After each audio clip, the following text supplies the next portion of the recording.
My name is Greg Ibanez. I am the president of the local chapter of Docomomo, which is Docomomo, North Texas. And I want to welcome you to this very special event celebrating a very, very special building. And you're going to learn more about it in the next hour or so. I want to recognize the sponsors who have made this event possible, but before I do that, I do want to make one small plug for Docomomo. It's an organization with a very funny name that originally, I believe, was derived from the documentation and conservation of the modern movement, but today it is known the tagline of Moving Modern Forward. It's a wonderful organization, not all architects, it's people from all walks of life. Our local chapter has tours of significant homes, churches, commercial spaces. We've sponsored symposia in the before times, and hopefully we'll be getting back to that now. And the national group has a number of events, notably a national symposium this year is coming up in Philadelphia, and I could not recommend those events more highly. They're wonderful, very tour-heavy group, tour-heavy schedule, and check it out on our website, which is docomomo-us.org.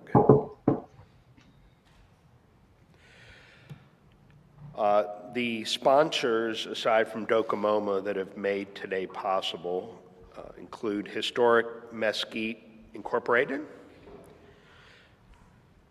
Preservation Dallas, which is the leading historic preservation organization in North Texas, and I know David Preziosi is here today, the National Trust for Historic Preservation,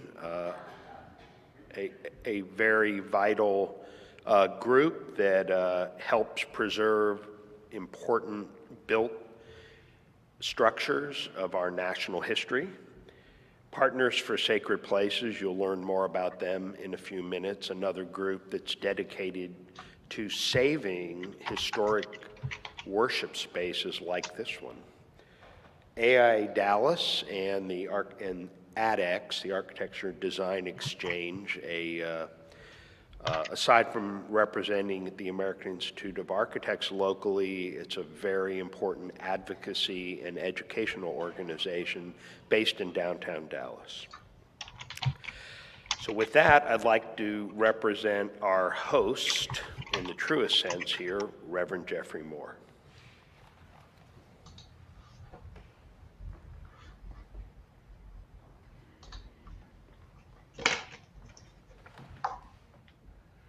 Thank you, Greg. Good morning. I am Reverend Jeffrey Moore. I'm the lead pastor here at St. Stephen United Methodist Church, and it's my pleasure to welcome you here this morning. We're deeply indebted to the folks at Docomomo and all of our other sponsors for bringing this event together. We're very excited to be able to hear from Philip today about the genesis and design and really life, continuing life of this building. We had scheduled this event for 2 years ago, the week after the closures hit from COVID. And so we're glad, even though we're still masking today for extra precaution, we're glad to be in a nearing post-COVID world so that we can gather here. St. Stephen United Methodist Church is privileged to be the steward of this architectural jewel. And we work very hard, and it is very much in our consciousness the job that we have as stewards of this building for future generations.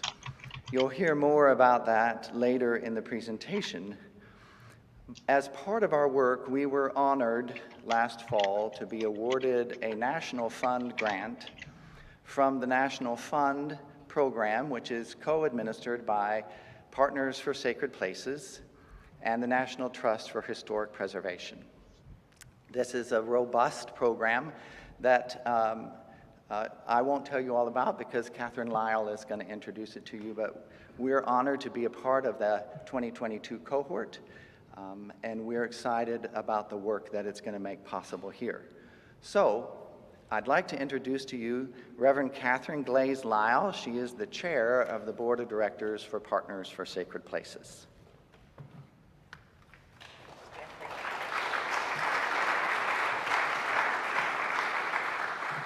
Thank you, Jeffrey, and I'm going to move this a little closer because I'm short.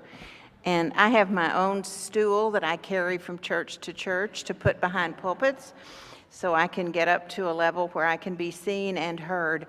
I am delighted today to be able to represent Partners for Sacred Places at this event.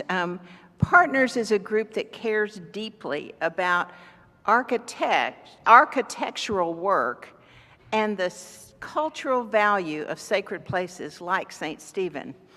And we also care about the civic value that they bring to their communities. Partners is a national not-for-profit organization that's been working for over 30 years with faith practicing and faith communities of all shapes, sizes, everything, not just Christian.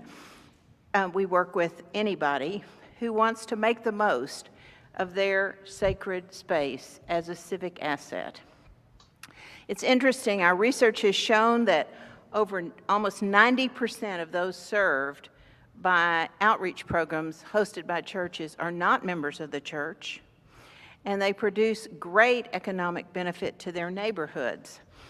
I have brought a bunch of copies of our magazine that are on that table that says St. Stephen, but it's also, we're sharing it today. And I would invite you to take any of them that you want. They're not the newest edition, but it's what I had. We have also recently published this book, Transitioning Older and Historic Sacred Places. And it's a guide to help congregations that are in the plethora of numbers of congregations in this country that have lost enough membership that they are faced with the question of what do we do with the building? What do we do with ourselves? Where do we go from here? We have a special connection to St. Stephen because of St. Stephen being accepted into the National Fund Program. I'm actually on the committee for that group, and I had to recuse myself because I had called Jeffrey and said, you gotta do this. And so I didn't vote, but I sure was glad that they were chosen to be in the National Trust. There are actually 2 churches in Texas that are in this $2 million cohort for this year. The other one is in El Paso, Sacred Heart Cathedral. So very different kind of structure. And we've been working in Texas for over a decade now and providing support and training to sacred places and their congregations all through the state. This building was pioneering in its day. The founding pastor, Bill McIlvaney, was a dear friend of mine, and every time I walk in here, I just pay homage to Bill for his courage and his strong witness for social justice. And this congregation has been that for many, many years, and somehow this building is just imbued to me with a sense of justice and righteousness, and I think it's definitely a resource that needs to be preserved and is treasured. So we are delighted to be a part of these steps in its movement toward the future. And I'll be glad to answer any questions about Partners just as we're visiting around after this event is over. But again, I'm so glad you're here, and I'm so glad that Partners gets to sponsor this, be one of the sponsors of this event.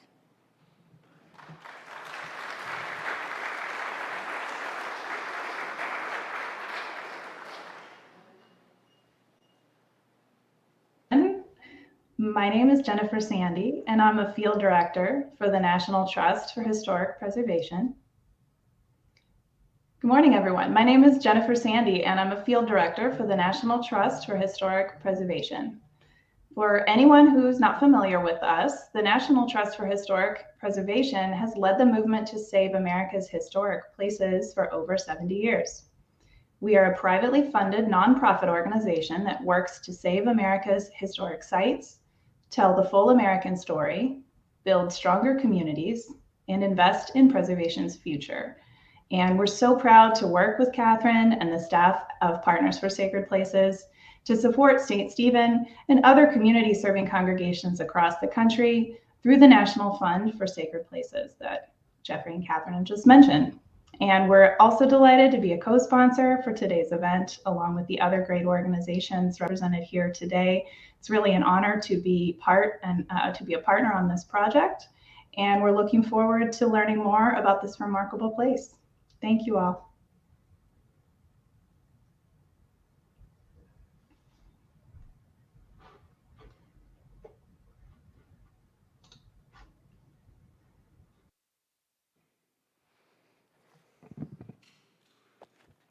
Good morning. I'm Bob McFessel. I have the privilege of serving as president of Docomomo US at the national level. I'm also a member and co-founder of our local chapter, and Greg talked a bit about that early on. We want to thank you all for joining us today and for all of the co-sponsors to this extraordinary church, which we've been trying to tour for 2 years now. I was raised as a Methodist, and I never thought I would be standing up here facing that way. Yet here I am. So I was Irving Methodist, First United Methodist. So what I want to talk about a little bit today, before we have a more in-depth conversation about this building, is about the firm of Pratt, Henderson, which was one of the most influential firms in North Texas during the time that they functioned as a firm. And then after the firm broke up and the partners went their separate ways, continued to be as individual architects practicing. Let's see here. There we go. Okay.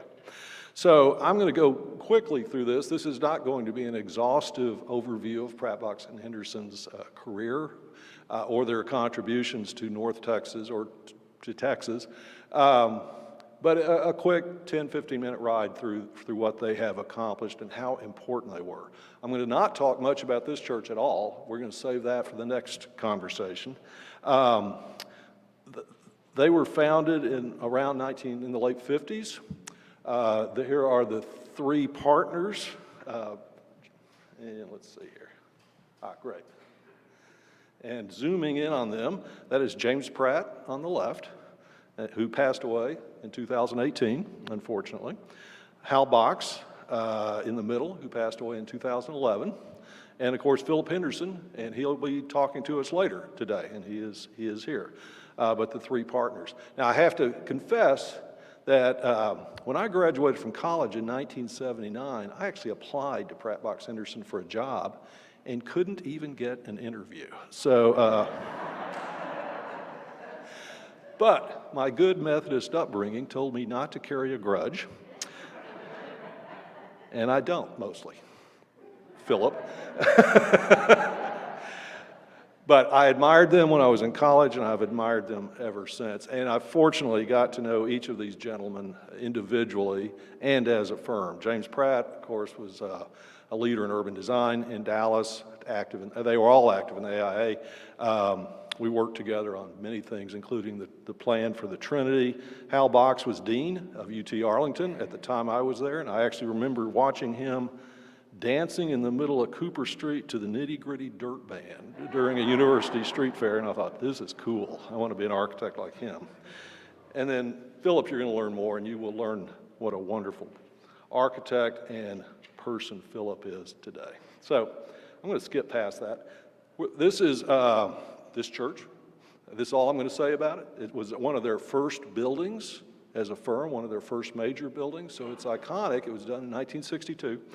It's an interesting sort of beginning to a long and productive career as an architecture firm. Okay, so I'm going to go through just a quick overview of their projects, and I need to, which were many. Let me get my notes here. But they practiced, they did houses, worked as small scale as an individual home. This is the Beckett Guest House, about 1963 in Sunnyvale. Philip worked intensely on this one, and it is, you can already begin to see the firm's interest in breaking out of the box, looking at dramatic roof shapes, dramatic forms, tactile materials and patterns. The plan is amazing, with the bedroom wings on either side and the living area in the middle, with a tall element rising out of the center, in this case the chimneys, not unlike the proposed tower for this facility. Extraordinary roof forms, detailing, wonderful warm interior spaces that invited and rewarded those inhabiting them.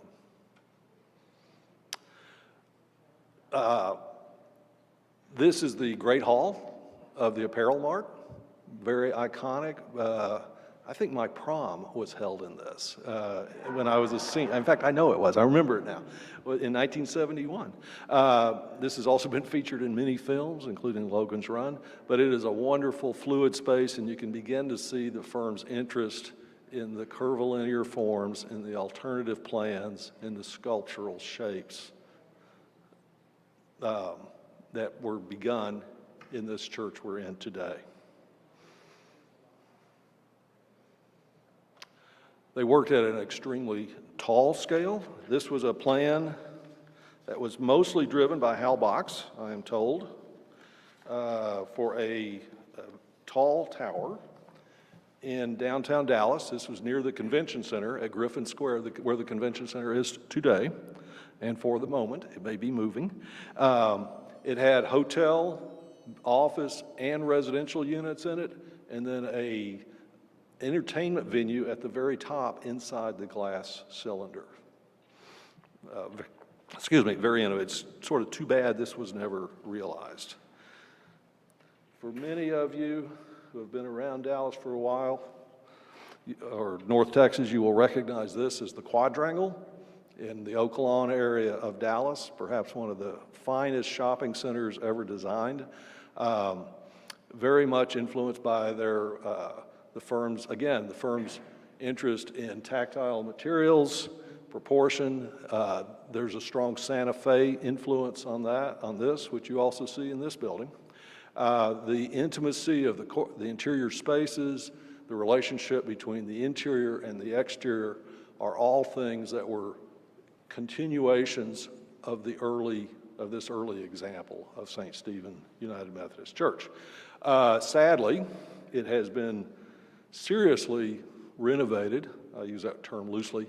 Not improved over the years, and that continues on to this day. So very little of what was there is still visible today, and that is a true loss for our community and for the profession.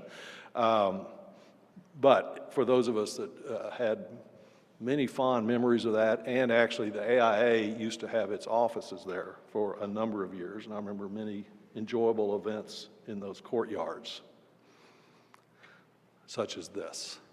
Intimate, human-scaled, tactile, play of shade, shadow, and warmth. I can talk about this project a long time, but I won't. I'm going to talk about this project. This was one of the last projects produced by the firm, as a firm. This is Brookhaven Community College in northwest Dallas County. I guess it's still Dallas. Up in the far northwest corner off of LBJ, not far off LBJ. Highly innovative, award-winning, perhaps most of the characteristics that Pratt, Box, and Henderson were pursuing that I've just been talking about, scale, form, intimacy of space, variety of space, came to perhaps their ultimate fruition in this project. And if you've not seen this project, it is still there. It has been modified, but much of the magic still remains. And I would encourage everyone to go visit this project. The site plan was unique. It was the first community college in Texas or in Dallas, and of many, that had actually a running trail around the perimeter.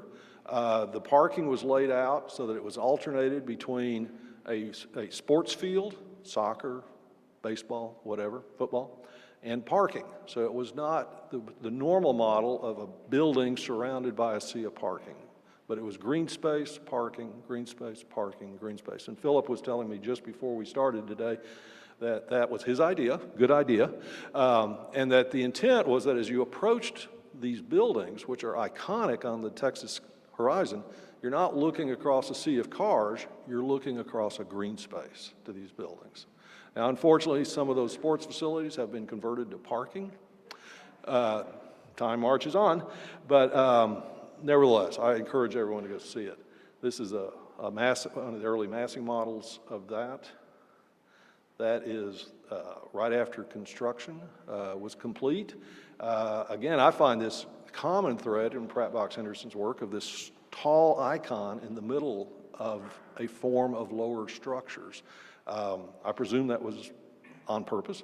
In this case, it was a tensegrity tower supporting a windmill that produced electricity way ahead of its time. This was in the early 80s that this was complete, around 1980. There's the courtyards, the scale, the texture of the courtyards. This brick, these are black and white photos, but the brick is actually a beautiful brick, and it had subtle green banding within it. So it's really, and that is still there. Go see this building. Excuse me, sorry. The approach into it, some of the interior spaces, some of the notions of colonnade that we're going to talk about today with this building. This is a continuation and perhaps a maturing of some of those thoughts. The interior sculptural forms.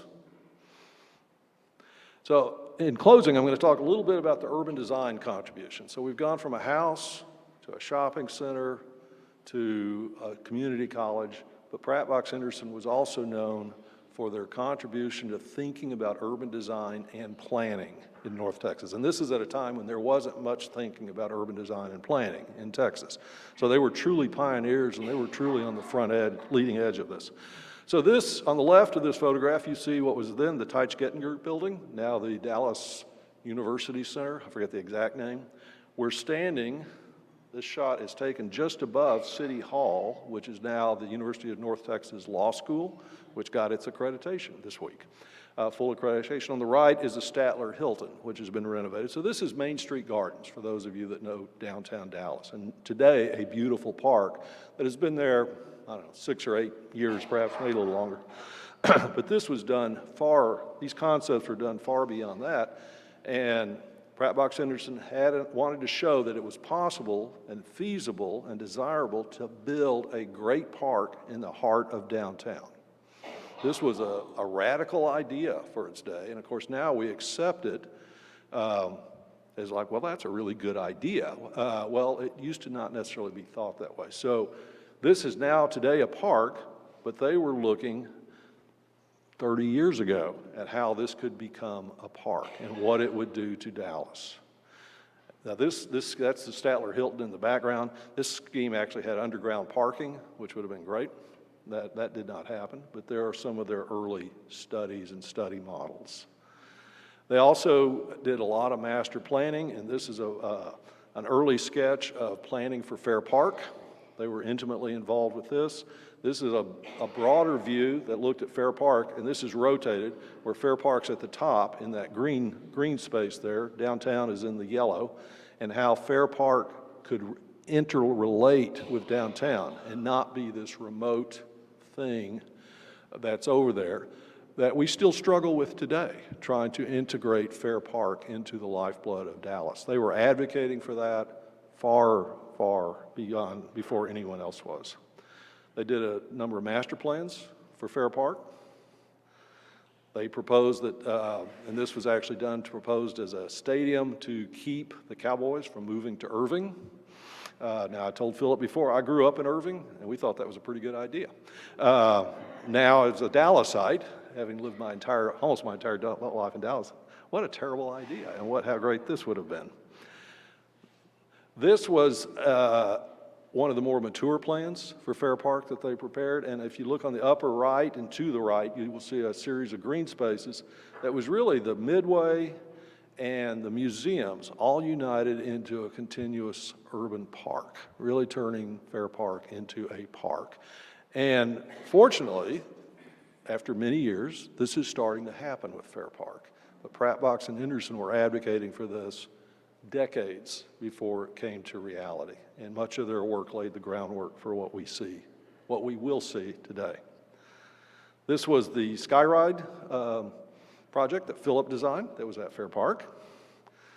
They also worked on the Arts District. This was their entrance or their concepts for the Dallas Arts District, which did come to fruition, not really with this plan, but it was looking at bringing a sense of urban scale, a series of spaces to that spine along Flora Street and uniting the various cultural facilities that at that time were only starting to be built there. And then that's Philip's business card. So with that, I'm going to ask Philip and Willis to join me up here. And I'm going to introduce Willis Winters first. These are both friends. They're both architects, fine architects. Willis Winters is most recently the past director of the City of Dallas Parks and Recreation Department. He retired to our great chagrin about 2 years ago, but he's still very active in local preservation and planning and architectural issues. And then I'm going to introduce our honored guest of the day, Philip Henderson, FAIA, of Pratt, Henderson, and Philip C. Henderson, architect. And they're going to have a conversation today about this church. And welcome.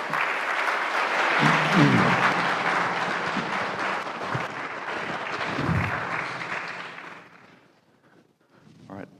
Shall we have a sound check, everybody? It's okay? Good? Can you hear me? All right, well, welcome. Bob, thank you for inviting us to be here. We're thrilled to come back to this beautiful church. I think it's one of the most important and extraordinary sacred worship spaces in Dallas, if not in Texas, certainly among modern buildings as well. There was a Pratt, and Henderson. Many of the images that you've seen, hopefully you've got a really good understanding of the importance of this firm and their work, and keep in mind that this was the first project of when the three partners joined together, James Pratt, Hal Box, and Philip Henderson. This was their first joint project together. Philip had joined the firm in 1960, and this project, and this was his first interview for a project. He came to the congregation with James and Hal, and actually had to interview for the job to get the job. So this was also his first interview, which I think is fascinating. So here we are, and we've got some beautiful drawings as well to show, and photographs of the church dating back to the original design. But before we even get to this design, there was well, I tell you what. We'll come to that. So let's go through the drawings now. And Philip, do you want to sort of walk through the master plan, or you want me to take the lead on that? Okay. Well, here's the master plan for the church, and it shows 3 buildings that were placed on berms approximately 8 feet above the surrounding land. The parking was sort of depressed, so that it wasn't a major site issue. We're in the fellowship hall, and then they built basically half of the education wing going off this way. But the big piece was the sanctuary, And Bob, if we could maybe go back and see the rendering of that. Let me interject. Can you put this other plan up? Yes. The interesting thing about this project was that everybody was under 40. We were under 35, the three of us. The minister had just come out of Perkins, and Perkins was interested in how to rethink worship to make it more meaningful. And the congregation at that time was starting with very young people, because Mesquite was a growing place where you could buy a starter house and still have some money left in your account. And one of the people that turned up on the building committee was a programmer for Texas Instruments. And so all of this kind of came together of, we want something new. But the most interesting part of the program was it said, we want something new, you show us something, and we will tell you whether it's new or not. It was a good wake-up call, because I've been a client now in some other instances, and you realize what the relationship of thinking through and imagining something works with the clients you're talking, who have hired you to do something. And they were not afraid of something new. And we then began to take this basic idea that the cross was the dominant form in the room, and the pulpit, the font, and the table were the symbols that organized worship. In this particular plan, at the far left there is a dot, which was the font. And in this particular drawing, the idea was that you would come in, you would see the cross through that break, then you would come around and come by the baptismal font, which was your entrance into the Christian community, and then you would come into the sanctuary and the group. The point I'm really making is we designed this piece first, because this was the place where this group of people figured out what to do and how we wanted to do it, and that's where we started. So if you go back to the master plan, then the master plan really came after the plan of the sanctuary. And we knew from the very beginning we could never build the sanctuary. There wasn't that kind of funding available. So we then began the journey of figuring out how to make this room function as close to the ideals we can. And I noticed you've done two things. One is you moved the baptismal font to the entrance, which was in the original idea. And that's kind of an interesting change. And you've taken the table down where it is more a table within the community rather than a place that you came to. And the choir, which we always wanted to be part of the congregation, we put at the back so that they were literally part of it. But now they become in a more leadership position where you see that. So I want to wrap up this, but I want to realize that as I was thinking about this whole project, I realized we were all young, and we had nothing to lose, and we had open minds about a great deal of things. And there were probably 10 of us, church people, Bill McAvaney, and ourselves, who connected. And this is what we produced. So the fellowship hall,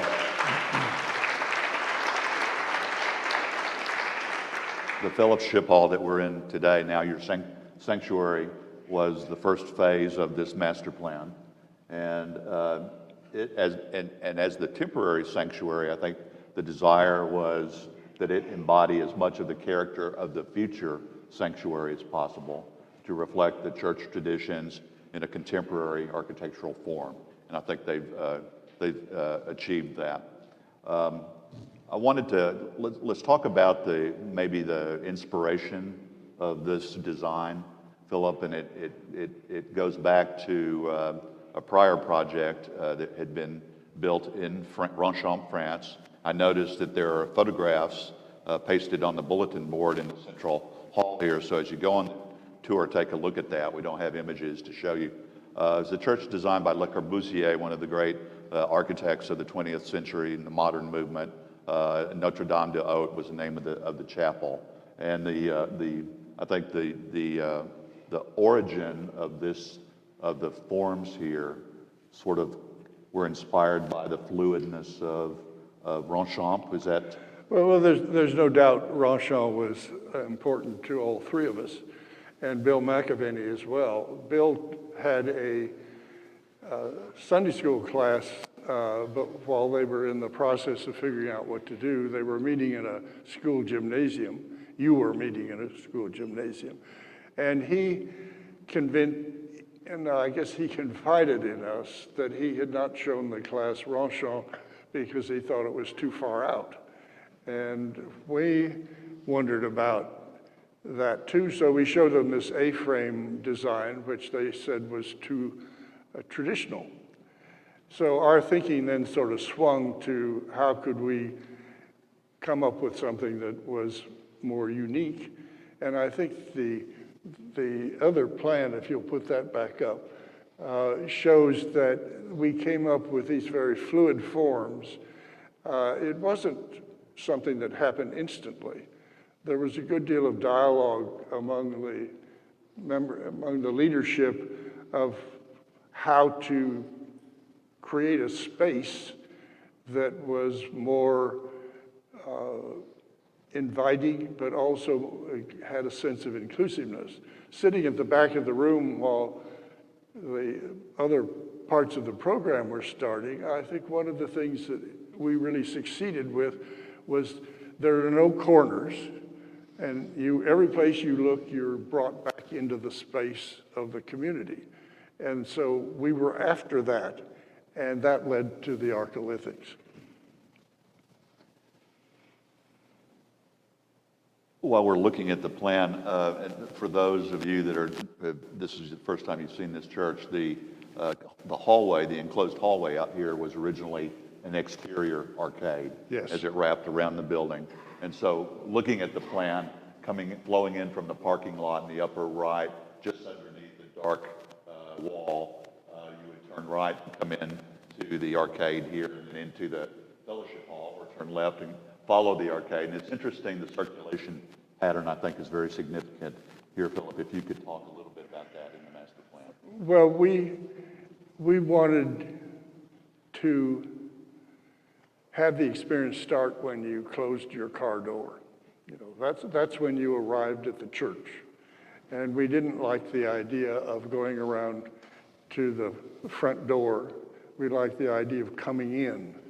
And we liked the idea that if you came through the enclosed space, the detractors called it the breezeway. If you came in through the breezeway, that you came into a space that was sheltered from everything, and it was a place to get your mind in focus with worship. And then you entered the sanctuary.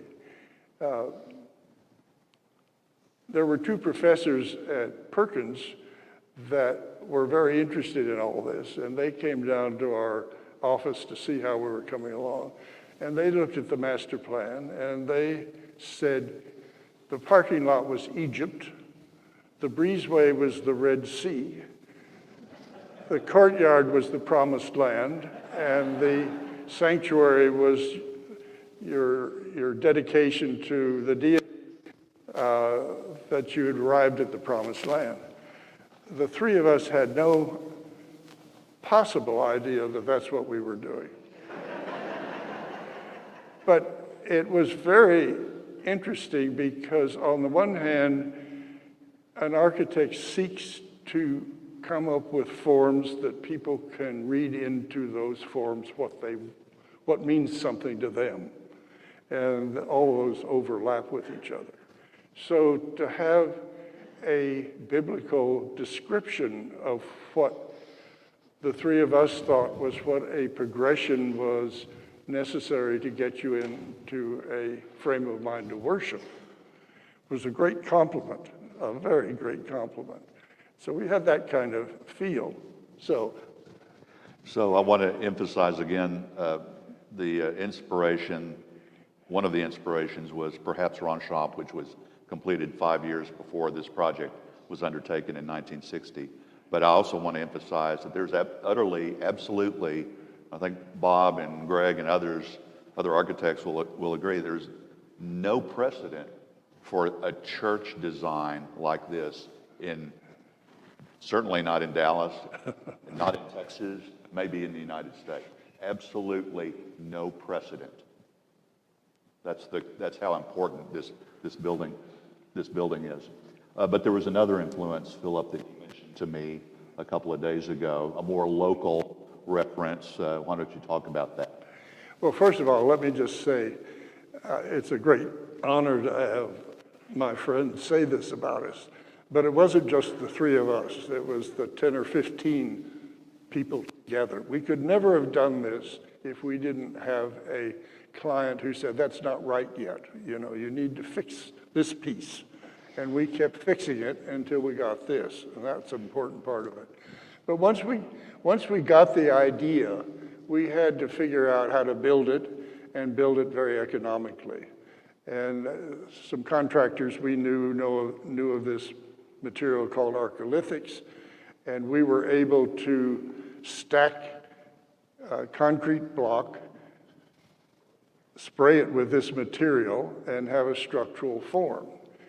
What Willis is referring to is how do you detail all that? And we detailed it in large part thinking of Pueblo architecture. My middle name is Christie, and that Christie was an architect in Albuquerque. So my mother grew up talking about Pueblos. James and Hal grew up in Texas. New Mexico's next door. So it wasn't that we went looking for that, it was that we already knew it. And we did things like this curve, and back at the entrance door there where the wall curves around, and both instances then have this form that go up to carry the roof to the large vertical piece. And so we just used our imagination, our research of looking at pictures of Pueblos, and very responsive construction people who got into it and helped us. So a very interesting combination influences from abroad, Ron Schomp, and more localized, more regional influence of Pueblo-style architecture that was very much on the minds of the design team. I think that's very interesting.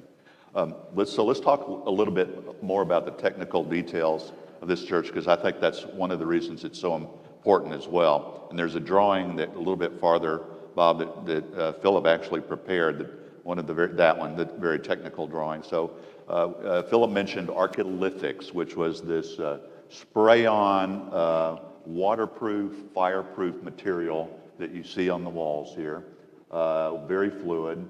The walls, the thin walls, like at the back of the church and the rest of the building, are, as Philip said, stacked concrete block without mortar, dry stacked, and then sprayed with this material that bonded it together. The thick walls, you see behind us, wrapping around the front of the church, and the technical drawing, the construction drawing here that Philip prepared, shows every 2 feet vertical on center was a metal frame that was each piece of the frame, each frame was different, one to the other, that Philip had to draw in elevation and section up here on the top. And you can see these frames expressing themselves through this material. And I'm sure for those of you that have been members of the congregation, staring at this wall during service for years and years, you can see the construction of it. Above the flat screen over here, you can see some vertical lines radiating through. Those are every 2 feet on center. Those are these metal frames that Philip has drawn in this drawing. And then also you'll see some horizontal lines radiating through about every 4 feet on center. And that's where the 4-foot wide metal lath that was put onto the front metal frames comes together and overlaps with the metal frame behind it. And that's what you're seeing, that horizontal line is the intersection of the metal lath. So I think it's very interesting that the structure of the building, which is quite brilliant, is also subtly visible to the people that are experiencing the space. So there also, another interesting thing about archolithics is there's no construction joints, no expansion joints anywhere in the building. And so Pratt, Box, and Henderson, okay, when you start talking about dry stacking CMU, there's some potential liability issues there, Bob, don't you think? But they were such a young firm that they didn't worry about that. That's not quite true. Yeah. Philip, anything else you'd like Well, we to did add worry. about? We did worry about it, and we had a structural engineer named Joe Nagler, who was also our age, but he was a very pragmatic guy. He was so pragmatic. He was Trammell Crow's main structural engineer on all his buildings that he did, and so we all trusted each other. And if you are a prosperous architect, you just send that whole thing to a subcontractor, and he, at that time, would do shop drawings. And then we would approve the shop drawings or change them. But nobody that we talked to had enough money to do that. And since I was the newest guy in the office, I didn't have a whole lot to do. So that's why I drew all those. But it was also, if you look back at the plan with the heavy high walls, we realized we needed 2 ways to use archolithics, and that the stacked one would take care of more of the functional pieces, and that we needed the light steel frame way to get the drama of the high walls that held the whole thing together. Bob, let's go to go through the photographs now, and let's arrive at the furnishings. I'd like to talk about the furnishings. The pulpit is representative and the altar table, the font, were all designed by, Philip designed these. So here's the man that designed these beautiful, extraordinary furnishings, and I'd like to talk a little bit more about those. Would you like to? Well, I would think Bill McAvaney was as important to the design of these, because we were trying to come up with what, in developing the cross, it was mainly a question of size and scale in relation to the room. But to do the 3 symbols became pretty important. And so we worked very hard to make the pulpit something that said the book was on the pulpit, and this was, the word was really represented by this form that was supporting that. The table, we arrived at the polygonal table because we realized that we wanted the people taking communion to be aware of each other. All the classic paintings show everyone in a straight line with the Lord on the other side. This was really something where spiritually the minister would be serving, but all of the rest of us would be kneeling and trying to have a sense of community. And then the symbols were Bill's desire to make us have a stronger connection with the historic reason for communion. And at one point, he wanted to take Judas and use St. Stephen's symbol. And I balked at that because I was trying to come up with something that was a recreation of the experience so that when you took communion, you were with Judas as well as not. And that's an essential part of the whole experience. Then the font, I had been working with a ceramicist and I wanted a ceramic pot, and I asked her if she would do that. And she said, I can't throw anything that big. And so she sent me to Richard Lincoln, who was a great person. And then I'm here because my sister married James Pratt.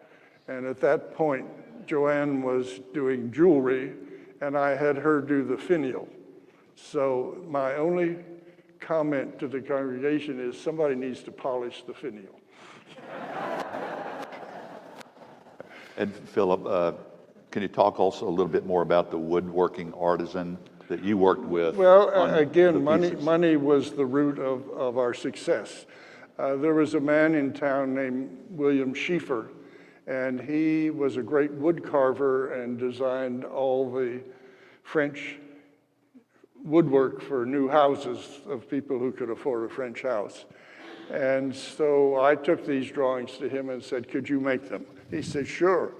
And then he gave us a price.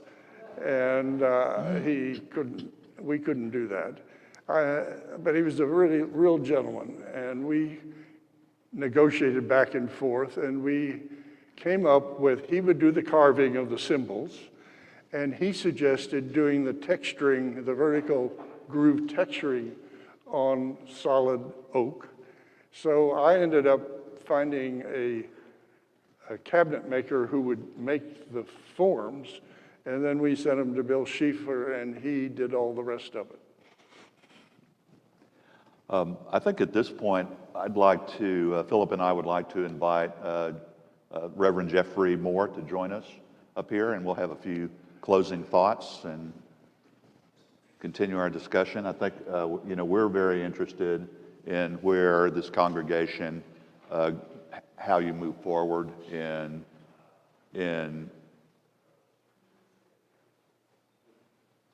worshiping in this, continuing to worship in this great facility, and what the future holds in store for the congregation in St. Stephen's United Methodist Church.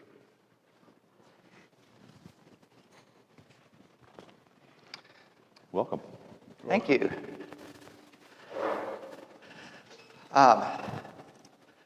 One of the things I wanted to comment on, Philip, was actually in our normal, whatever normal is these days, setup, the choir is positioned over here next to the organ. So as we have the space in sort of a arced configuration, the choir is incorporated into the people. They're up here because of COVID, so that we can have greater spacing in our seating out there, and then the singers who are masked when they're singing are separated from the folks. So we're looking forward to a time soon when we can move the choir. I'm glad the room responded to COVID.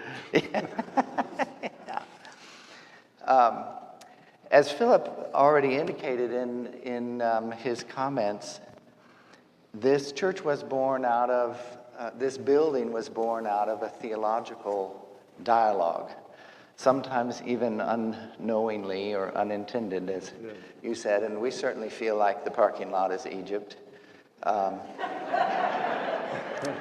in so many ways. But when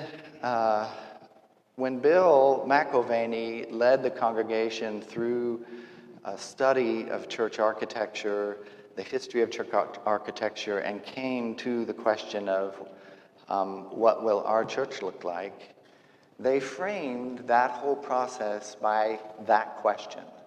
What should a church look like today? And one of the things that I think is so important about this is that they took the answer to that question not by replication of past forms or habitual structures, but came to that question with a fresh answer. And so this form still speaks today and continues to unfold. There are, as we'll show you on the tour as we go through, there's only one place where there's a square corner in the building, and that is because of a modification that was made in the 1980s, 1990s. The curvilinear shape of the structure of the building keeps the eye and the mind moving, always moving forward. And I'm told by a longtime member of the congregation that Bill McIlvaney said it was intended, whether by conscious intention or not, to express the unending love of God.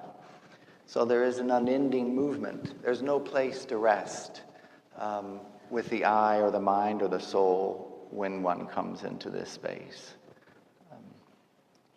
Well, I think I would add to that what I said, that an architect tries to create something that people can bring to it what they need, what they want. And I don't know that Bill ever said that to us, but that's a great compliment.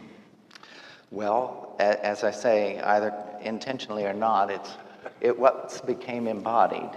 And it allows us as a congregation to continue to move into the future, bringing fresh answers and fresh interpretations, because the form is so dynamic. Because the answer to the question, what should a church look like, is in some ways unsettled in the form itself. It doesn't ever come to rest. Well, I think my whole interest in when Bob McFessel asked me if I would be interested in coming to this event, and I certainly was, because I think buildings are more interesting for the architect 10 or 15 years after they've been built. The flashy photographs that are wonderful and maybe get you the next job are important. But what is very nice for me is to see that in the changes you've made, or adjustments maybe is a better way, and some of which are more successful than others from my personal point of view, you've respected this space.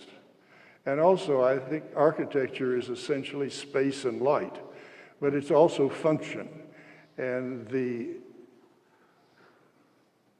greatest risk to any building is somebody saying, well, that's nice, but this is what we need to do. And they do that because they don't have in their mind the visionary component where they really understood what the space is about. And you people who are members of the congregation have done that. I'm going to tell you something now that perhaps I shouldn't gloat about, but I was 31 and 2 when this building was being designed and built, and 2 months from today, I'm going to be 92. And to have this celebration and to understand that you're taking care of my building. Was the first building I had had my name on it, that's the deal. And you are taking care of it. I've already had several buildings torn down that I was disappointed to see torn down. So those of you who are in the congregation, you're great friends of mine, and all the rest of you, thank you for coming.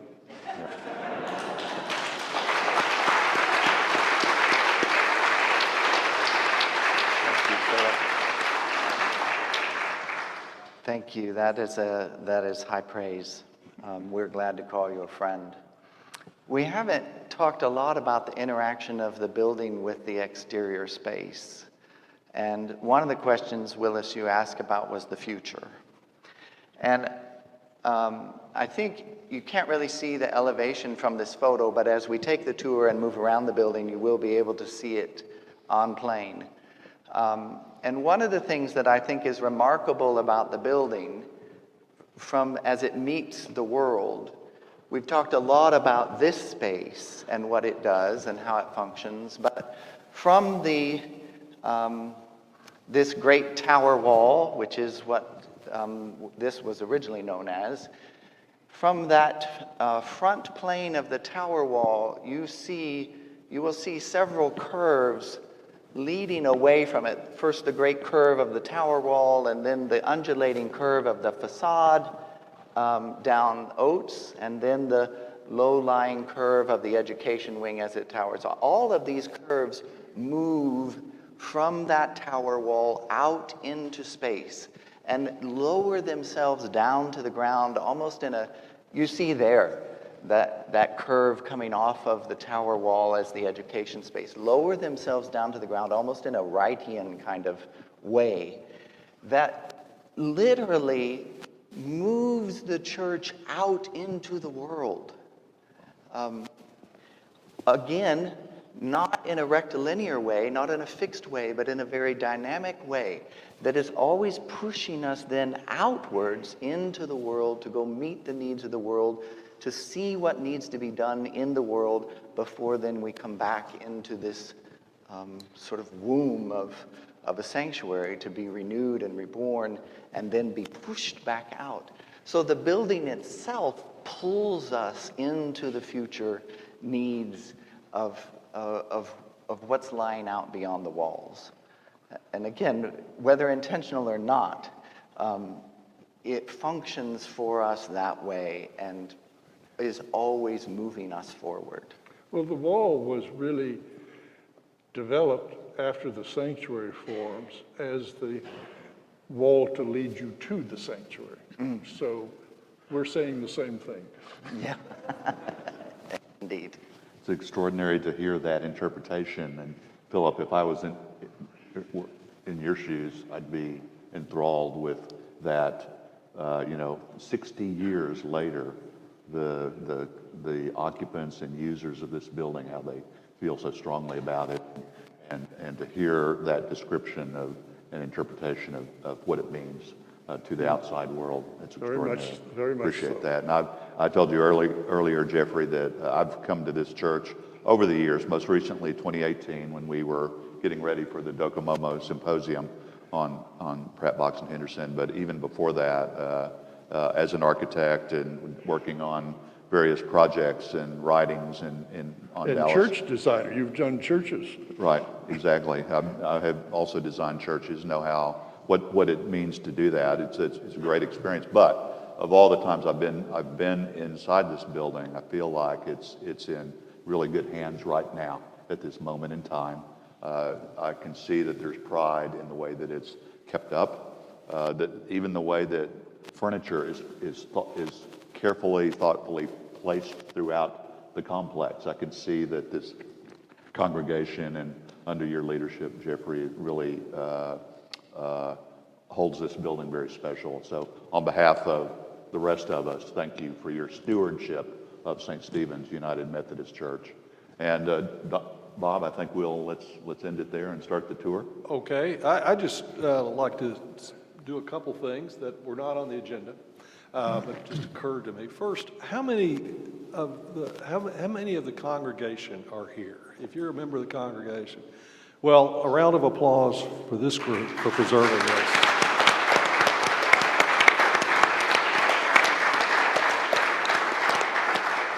Clearly, your spiritual home is important far beyond the limits of this site. And second, I think we have enough time. The tour doesn't take that long to perhaps take a question or two from the audience, because I'm sure there would be one. Right? Wow. Oh, there's one back there. You be sure. Listen, I don't always hear everything. To be done with the grant. Question was, tell us about the work that's the Partners for Sacred Places, the grant is going to be used for. Right. So We do feel very strongly about our job as stewards of this precious gift, not just to us as a congregation, but to our community, to the city and the region and the history of architecture. And so we very much want to restore this hidden jewel to the crown of North Texas and the region's architecture. We certainly don't want it to go the way of its, what I call its sister, the Apparel Mart. I mean, first of all, we have to have a place for the sequel of Logan's Run to be filmed, if nothing else. We have discovered over the 60 years there has been some wear and tear on the building, and so the building envelope is beginning to degrade and fail. We have places where we have water actively penetrating the envelope and leaking into the building, which we work constantly to control. But the grant from the National Fund program will allow us to do three things. One, it will allow us to restore the integrity of the envelope of the building, both the waterproofing of the archilithics and the roof, so that we have a fully integral building envelope and no more water coming in. Secondly, our HVAC for this space has begun a catastrophic failure. It works on days like this, but it will not last us through the summer. And it's about 20 years old, so it's not up to current modern standards, especially in a post-COVID world. So we will be replacing the HVAC for this space, which you will see on the tour, sits right outside the entrance to the building. And so one of our goals in replacing that is to move it away from the building and screen it so that the rhythm and cadence of the facade can speak as it was originally intended to do and not be interrupted by there you see behind the poor landscape screen, the mechanical units. And then thirdly, behind you, out these glass doors, is what we call our courtyard. And over the 60 years, it turns out when you build a berm up, then dirt tends to settle. And so in places out near the building, the grade has compacted upwards of 18 inches. And so the courtyard, which was, I would think, designed to be contiguous with this space, is no longer accessible. There are steps, and the ground is very uneven. So the third component will be to raise the grade and regrade the property so that we have positive drainage away from the building and not into the building, and then to add a solid surface plaza out there on grade with the building so that these two spaces can again be contiguous with one another and flow dynamically between each other. And of course, our long-term goal is to build a maintenance endowment so that we can take care of this building as it should be and pass it on to future generations. So I want to invite you when we're finished. There'll be a reception for you to enjoy while you're waiting for the tour. At the back, there are some things that you can purchase, keepsakes, but there will be also an opportunity to sign up for our mailing list to become a friend so you can stay informed about what we're doing.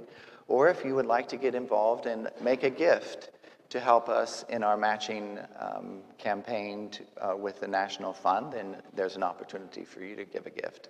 We hope that you'll get involved to help us maintain this beautiful space and building. I have a question real quick. Is the material that you sprayed on still exist? Is it still being used? And if you had to repair the exterior, would you be able to use that original material to do so, or?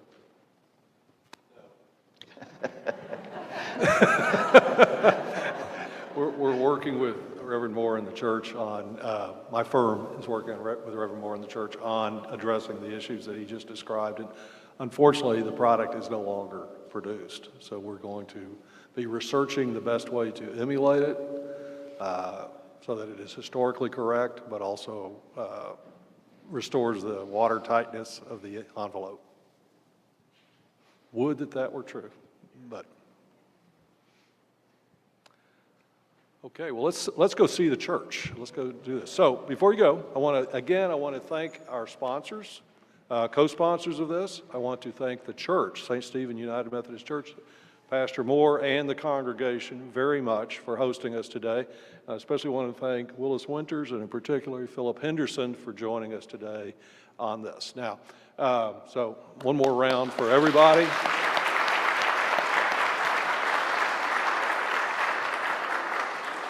So we'll ask everyone to sort of gather toward the back. We're going to split into 3 or 4 groups to tour the church. We're going to stagger those